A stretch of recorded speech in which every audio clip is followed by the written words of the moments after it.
जननीं शारदां देवीं रामकृष्णं जगद्गुरुं पादपद्मे त्वयो श्रीत्वा प्रणमामि মুহুর্মুহু।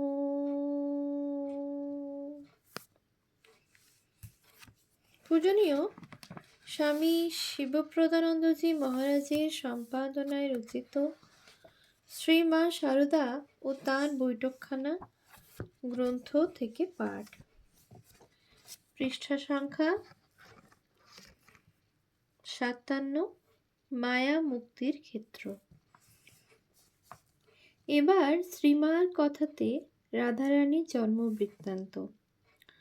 ঠাকুরের শরীর যাওয়ার পর যখন সংসারে আর কিছুই ভালো লাগছিল না, মন হু হু করছে, আর প্রার্থনা করছি আর আমার এই সংসারে থেকে কি হবে, সেই সময় হঠাৎ দেখলুম লাল কাপড় পরা 10-12 বছরের একটি মেয়ে সামনে ঘুরে বেড়াচ্ছে। ঠাকুর তাকে দেখিয়ে বললেন, একে আশ্রয় করে থেকো, তোমার কত সব ছেলেরা আসবে। তিনি পরক্ষণেই অন্তর্ধান হলেন, মেয়েটিকেও আর দেখতে পাইনি। তারপর একদিন সেই জায়গাটিতে, জয়রামবাটি, বসে আছি। ছোট বউ রাধুর মা বদ্ধ পাগল, কতগুলো কাঁথা বগলে টানতে টানতে যাচ্ছে, আর রাধু কাঁদতে কাঁদতে পিছনে হামা দিয়ে যাচ্ছে। বুকের ভিতরটা কেমন করে উঠল। ছুটে গিয়ে রাধুকে বুকে তুলে নিলাম। মনে হলো, তাই তো, একে আমি না দেখলে কে দেখবে। বাবা নেই, মা পাগল। যেই ওকে কোলে তুলেছি অমনি ঠাকুরকে সামনে দেখলুম। বললেন, এই সেই মেয়েটি, ওকে আশ্রয় করে থাকো, এটি যোগমায়া। যোগমায়া তথা রাধু মায়ায় বাঁধতে সব ব্যবস্থা করলেও মায়ের পূর্ণ ব্রহ্ম সনাতন ঠাকুর শ্রীরামকৃষ্ণ অকপটেই দেখিয়ে যান মহামায়া মা শারদাকে। এই যোগমায়া তথা রাধুর প্রতি মা শারদার কতখানি মায়া, কতখানি টান ছিল, তা মায়ের কথায় বলি। সকলে বলে আমি রাধু রাধু করে অস্থির, তার উপর আসক্তি। চরমক্ষণে একদিন মা বলছেন, আর মা, সেবিকাকে, এই রাধুর জন্যই আমার সব গেল, দেহ, ধর্ম, অর্থ, যা কিছু বলো। মায়ের উক্তি থেকে মনে হয় মায়ার বাঁধনে যেন তিনি আষ্টে পৃষ্ঠে বাঁধা ছিলেন। গোয়ালপাড়ায় শেষ রোগশয্যায় মা বলছেন, এই আসক্তিটুকু যদি না থাকতো তাহলে ঠাকুরের শরীর যাওয়ার পর এই দেহটা থাকতো না। তার কাজের জন্য রাধু রাধু করিয়ে এই শরীরটাকে রেখেছেন। যখন ওর ওপর থেকে মন চলে যাবে তখন আর এই দেহ থাকবে না। শেষ মুহূর্তের এক দৃশ্য। মা তখন কলকাতায় উদ্বোধনের বাড়িতে। কোনো চিকিৎসায় ফল পাওয়া যাচ্ছে না। এ সময় রাধুর আবির্ভাব। একদিন মা রাধুকে বলছেন, তুই এখানে থাকিস নে। জনৈক সেবিকাকে বলছেন, শরৎকে বলো ওদের জয়রামবাটি পাঠিয়ে দিতে। মন তুলে নিয়েছি, আর চাই না। মায়া কাটিয়ে দিয়েছি, আর নয়। কুটো ছেঁড়া করে দিয়েছি। এই দৃশ্য থেকে উপলব্ধি হয় যোগমায়া তথা রাধুর মায়া মা শারদার গোয়ালপাড়ায় থাকাকালে ব্যাধির শেষ পর্যায়ে কাটিয়ে দেন। রাধু অসুস্থ অবস্থায় তাকে ছেড়ে চলে আসার সময় রাধু তথা যোগমায়াও তখনই মা শারদা থেকে বিযুক্ত হয়ে যান। এবার আসুন প্রতিপাদ্যে উপনীত হতে সচেষ্ট হই। গোয়ালপাড়া কি মায়ামুক্তির অমোঘ তীর্থ নয়? জগদম্বা আশ্রমে ধ্যান জপ তৎচিন্তায় ডুবে থেকে যোগাশ্রমে বসে যোগমায়ার প্রশান্তি লব্ধে মা মহামায়া সারদার শ্রীচরণ লাব্ধ সেই ইঙ্গিত বহন করে। মাতৃলীলা এসনায় ওই অমৃতত্বই ভেসে ওঠে। 1997 খ্রিস্টাব্দে গোয়ালপাড়া রামকৃষ্ণ যোগাশ্রম থেকে প্রকাশিত স্মরণিকা থেকে গৃহীত হয়েছে।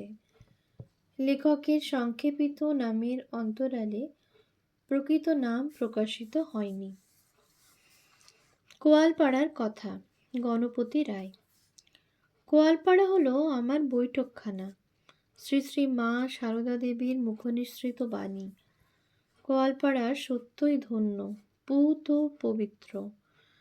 শ্রী মায়ের আশীর্বাদ পুষ্ট এই গোয়ালপাড়া গ্রামে শ্রী মায়ের সেই পর্ণকুটিরের বৈঠকখানা আজ গোয়ালপাড়া যোগাশ্রম নামে বিশ্ববাসীর নিকট পরিচিতি লাভ করেছে।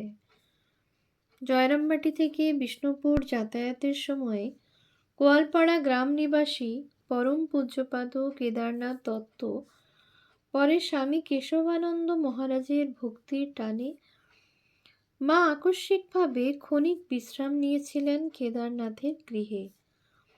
তার পুণ্য পদরজ স্পর্শে সেই দিনই পবিত্র হয়েছিল এই গ্রাম। সূচনা করেছিল যোগাশ্রম প্রতিষ্ঠার সম্ভাবনাকে। ভক্ত সেবকবৃন্দের হৃদয়ে প্রশ্ন জাগে, কেন মা নিম্ন শ্রেণী অধ্যুষিত দরিদ্র পল্লীকে বিশ্রামের স্থান হিসাবে গ্রহণ করলেন? কি ইঙ্গিত লুকিয়েছিল গোয়ালপাড়ার মাটিতে? কিসের টানে মা ধরা দিলেন? পিছনের দিকে একটু তাকানো যাক। সেই সময়ে জয়রামবাটির চারপাশের গ্রামগুলির মধ্যে কোনো গ্রামেই শ্রী শ্রী ঠাকুরের ভাবাদর্শ প্রচারের জন্য কোনো কেন্দ্র গড়ে ওঠেনি। গোয়ালপাড়া কিন্তু সেদিক থেকে ধর্মচেতনায় কতখানি উদ্বুদ্ধ হয়েছিল সেটা প্রণিধানের বিষয়।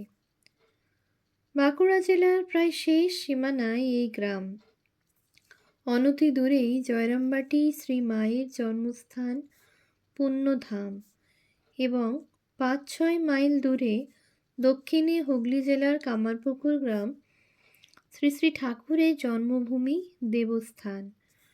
ত্রিভুজের মতো এই 3টি গ্রামের ভৌগোলিক সীমানার মধ্যে এই গ্রামের অবস্থান ভক্ত হৃদয়কে বিস্ময়ান্বিত করে বই কি।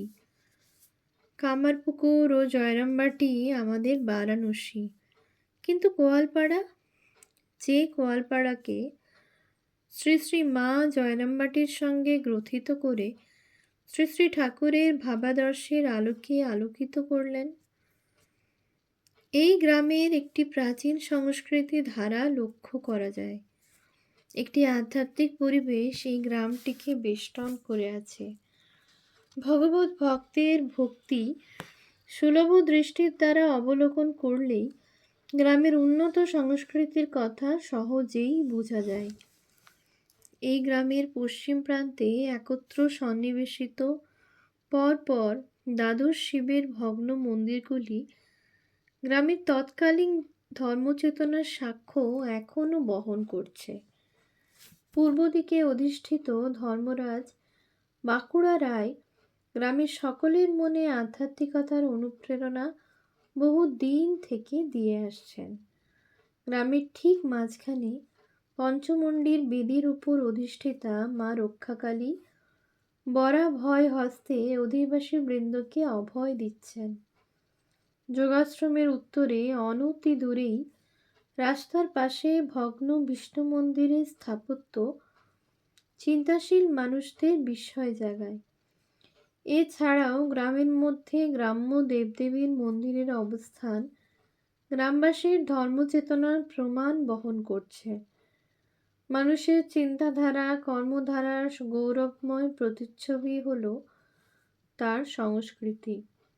মানুষের আচার শিক্ষা দীক্ষা মানসিক উৎকর্ষ পারিপার্শ্বিকতার প্রভাব এসবের ধারা সমন্বয়ে সৃষ্টি হয় এক অপূর্ব মনোভাব, যেটাকে আমরা সংস্কৃতি বলতে পারি। সংস্কৃতির দর্পণে ধরা পড়ে জনগণের এমন একটা মানসিক প্রবণতা, আধ্যাত্মিক প্রেরণা এবং ঐতিহ্যের চরম সমুন্নতি, যেটি জনগণের আনন্দময় অবচেতন মনের সামগ্রিক প্রয়াস, যা যুগ যুগান্তরের নিরবচ্ছিন্ন সাধনার সর্বশ্রেষ্ঠ ফসল। সেই ফসল হিসাবে গোয়ালপাড়া পেয়েছে পরম শ্রদ্ধেয় কেদারনাথকে। সেই কেদারনাথের ভক্তির প্রাবল্যে মা সারদা দেবী বন জঙ্গলে পরিপূর্ণ গোয়ালপাড়াকে বৈঠকখানা করে ধর্মপিপাসু ব্যক্তিদের দৃষ্টি আকর্ষণ করে গেছেন। এই গ্রামের অধিবাসীদের উচ্চ নীচ ভেদাভেদ না করে স্ত্রী পুরুষদিগকে দীক্ষা দিয়ে ভক্ত ভগবানের সংসার রচনা করলেন মা। যেখানে শিব, বিষ্ণু, ধর্মরাজ, জগত্তারিণী মাতা, রক্ষাকালী বিরাজ করেন, সেখানে স্বামী বিবেকানন্দের জ্যান্ত দুর্গা তথা জগৎজননী না এসে কি থাকতে পারেন?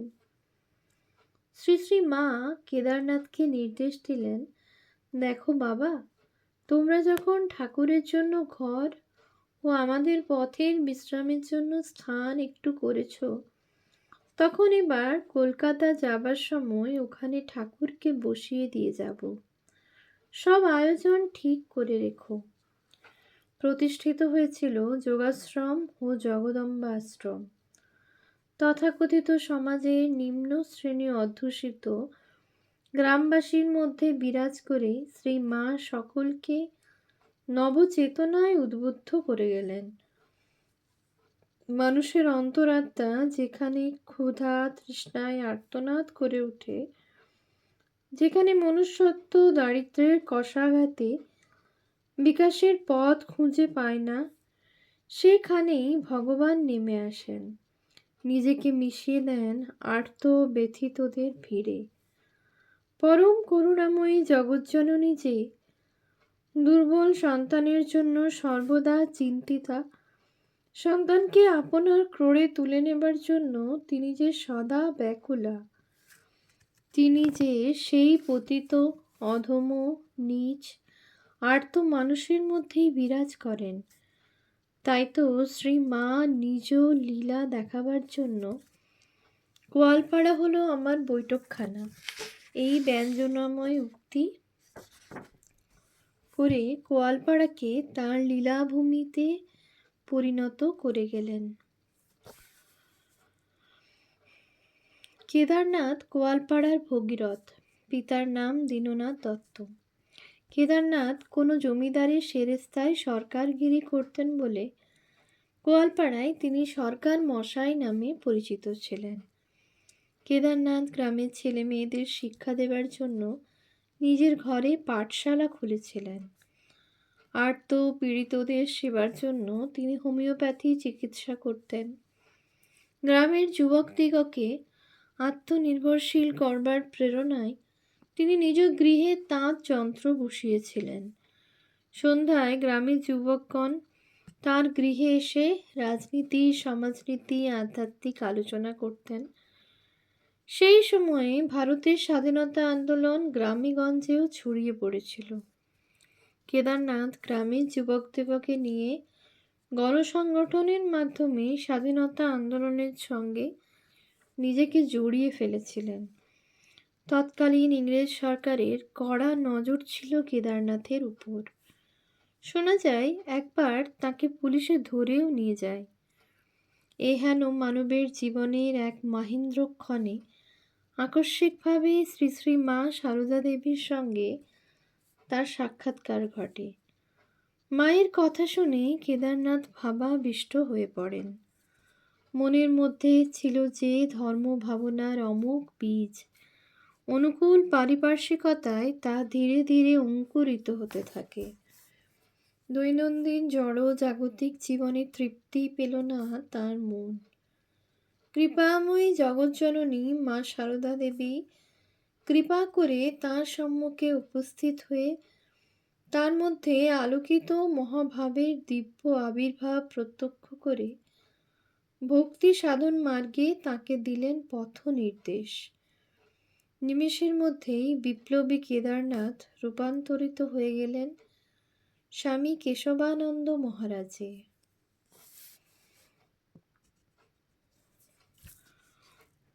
ওম শান্তি শান্তি শান্তি। হরিঃ ওম তৎসৎ। শ্রীরামকৃষ্ণার্পণমস্তু।